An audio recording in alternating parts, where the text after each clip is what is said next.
Mga kapuso, naranasan ang pagguho ng lupa sa ilang lugar sa Ifugao dahil sa malakas na ulan. Sundan sa report. Pasado alas 8 kagabi nang magkaroon ng landslide sa Barangay Viewpoint, Banawi, Ifugao. Ito'y kasunod ng malakas na buhos ng ulan sa lugar. Walang nasaktan sa pagguho ng lupa.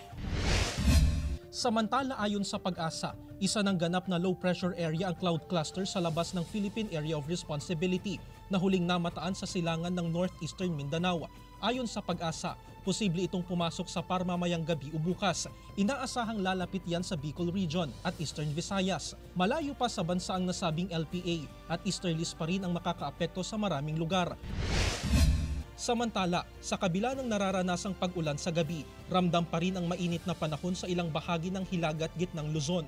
Gaya sa Dagupan City, hindi na raw bago para sa money vendor na si Domingo ang init ng panahon.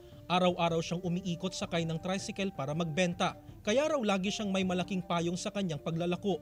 Nainom na ng gamot. Gamot na para magkano. Sa Lawag City, Ilocos Norte, bagamat nabawasan pa raw ang ramdam na init na umaabot ngayon sa 45 degrees Celsius, kanya-kanyang diskarte pa rin ang mga kailangang kumayod sa ilalim ng sikat ng araw. Jarek Pasilyao, 1 North Central Luzon.